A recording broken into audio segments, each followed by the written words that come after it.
warahmatullahi wabarakatuh. Halo teman-teman PPG di seluruh Nusantara. Di sini saya membantu teman-teman membuatkan konten ini untuk menyiapkan portofolio. Jadi saya buatkan tips menyusun portofolio yang paling cepat dan ini mudah-mudahan bisa bermanfaat bagi teman-teman.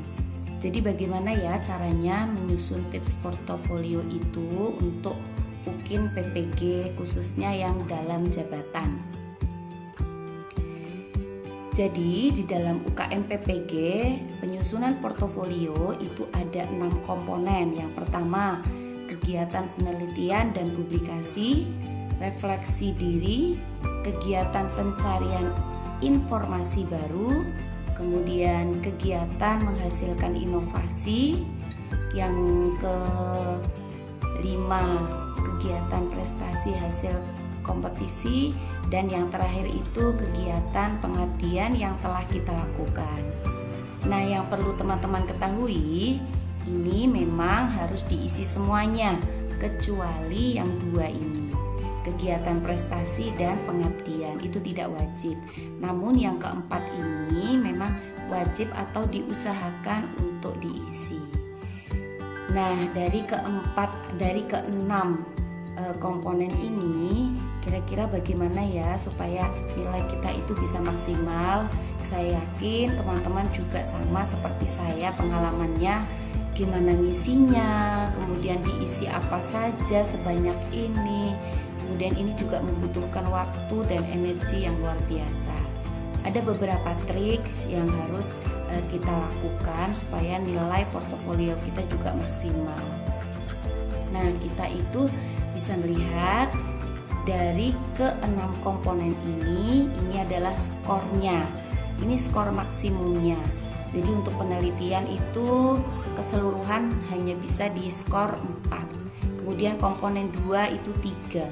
Komponen 3 itu 3, komponen 4 itu 4, ini 1,5 sehingga total semuanya hanya 10. Nah, di sini saya beri tanda yang tanda panah merah ini yang kira-kira bisa kita usahakan teman-teman. Karena saya yakin teman-teman juga tidak semuanya ya melakukan penelitian, publikasi, kemudian semuanya tuh punya. Kemudian pencarian informasi ini juga bisa jadi tidak maksimal ya kalau tidak pernah ikut seminar atau pelatihan atau yang lainnya. Nah, meskipun nilai-nilai yang lainnya itu minim, kita masih bisa memaksimalkan dua kategori ini, dari refleksi dan dari karya inovasi. Apa saja yang termasuk dari refleksi? Nanti akan saya jelaskan lebih lanjut. Nah, di sini ada beberapa kriteria atau nilai-nilai yang ada di setiap komponennya seperti ini. Ini tidak akan saya jelaskan satu persatu. Ini cukup dibaca saja dan dipahami. Kemudian ini yang komponen 2. Nah, di sini saya akan menjelaskan dari komponen refleksi diri apa saja yang bisa kita siapkan dan bisa mendapatkan nilai yang maksimal. Itu antara lain di sini melaksanakan refleksi pengembangan diri. Refleksi pengembangan diri itu yang seperti apa sih yang harus saya siapkan?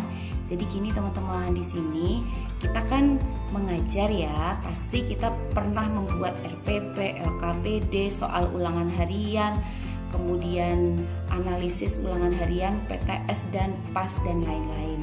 Nah, teman-teman bisa memanfaatkan ini semua yang sudah pernah kita buat. Caranya bagaimana? Nanti kita kan akan diminta untuk membuat deskripsi. Apa yang kita lakukan? Refleksi apa yang kita lakukan? Contohnya RPP nih. Dulu pertama saya membuat RPP, itu RPP-nya belum berbasis HOT. Kemudian saya merefleksi diri, RPP-nya saya buat menjadi HOT. Nah, misalkan di dalam indikatornya atau di dalam tujuan pembelajarannya. Kemudian LKPD-nya. Nah, saya membuat LKPD awal permasalahannya LKPD-nya itu belum berbasis hot. Kemudian saya membuatnya sudah saya sesuaikan dengan RPP, sesuaikan dengan indikatornya, maka LKPD-nya di sini sudah berbasis hot. Begitu. Kemudian yang ketiga, soal ulangan harian, begitu juga. Ketika membuat soal ulangan harian itu masih asal-asalan misalkan. Kemudian saya merefleksi diri. Ternyata soal ulangan harian itu bisa juga dibuat menjadi HOTS. Karena HOTS itu kan tidak berarti sulit ya, tetapi berpikir tingkat tinggi gitu. Kemudian di analisis ulangan harian, kita kan setelah ulangan harian biasanya kan menganalisis nih ya. Nah, nanti ini bisa juga sebagai bahan refleksi. Nanti yang menjadi lampiran itu RPP, LKPD, ulangan harian kita yang sudah dirubah menjadi HOTS, kemudian analisis ulangan kita. Nah, kita bisa masukkan di situ teman-teman. Tinggal membuat deskripsinya saja. Nah, yang kedua, refleksi pelaksanaan penelitian. Ini bagi teman-teman yang pernah atau sering melakukan penelitian, misalkan melakukan refleksinya pada siklus pertama, membuat refleksinya apa. Nah, itu bisa dicantumkan atau bisa dilampirkan.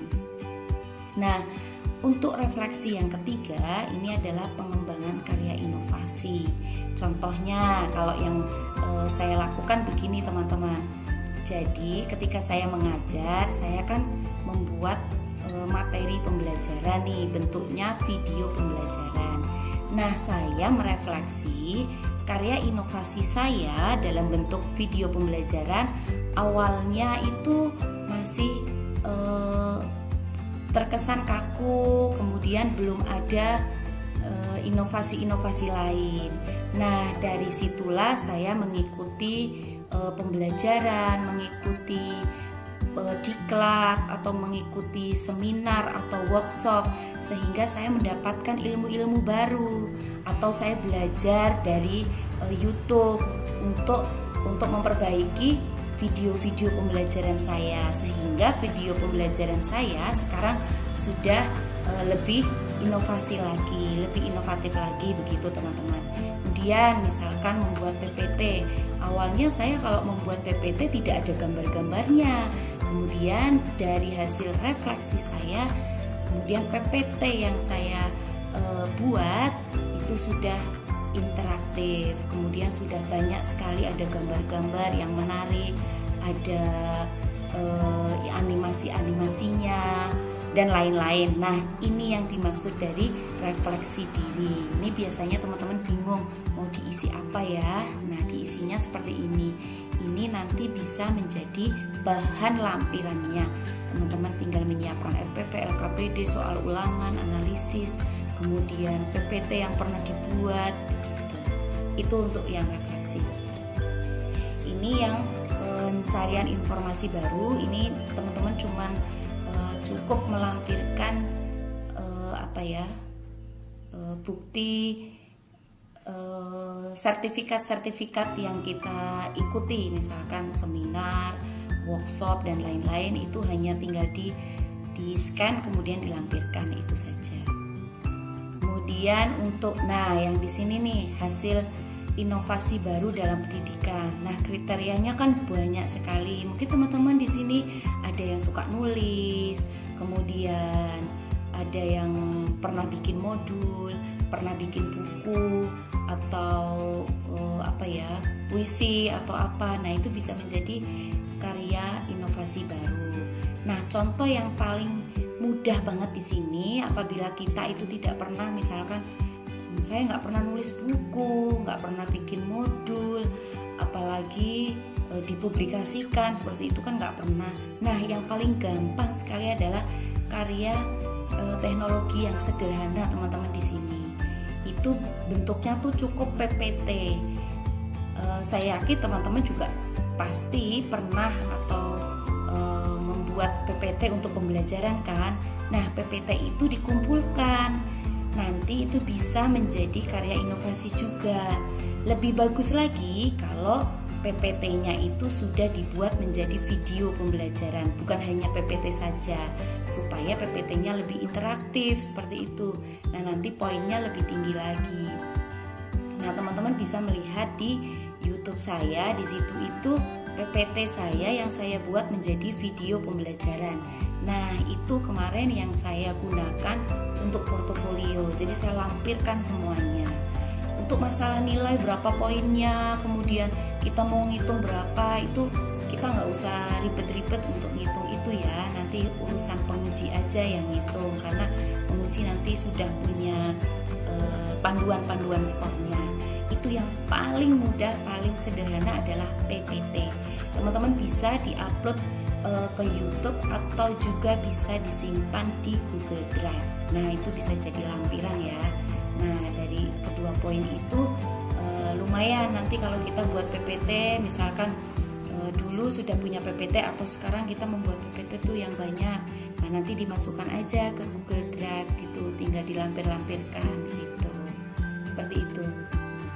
Nah, yang kelima di sini adalah prestasi. Ini bagi kita atau bagi teman-teman yang punya prestasi. Kalau tidak punya ya ini tidak apa-apa, ini tidak wajib kalau yang ini.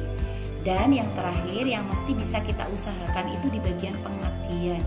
Ini saya yakin teman-teman tuh banyak sekali pasti pernah ya menjadi panitia di sekolahan kita. Tidak usah jauh-jauh, tapi di sekolah kita sendiri. Misalkan jadi panitia penilaian harian, panitia penerimaan siswa baru, panitia lomba apa di sekolah, kemudian pelaksanaan PAS atau pelaksanaan PTS atau yang lain-lain. Pasti ini banyak sekali kepanitiaan yang ada di sekolah. Nah, itu nanti SK-nya, surat tugasnya itu teman-teman foto, kemudian tinggal di upload. Udah itu aja. Nah, begitu ya teman-teman. Mudah-mudahan tips ini dapat membantu teman-teman semuanya dan insya Allah nilainya bisa maksimal. Itu saja dari saya berbagi, semoga ini bisa bermanfaat bagi teman-teman PPG semuanya. Terima kasih. Wassalamualaikum warahmatullahi wabarakatuh.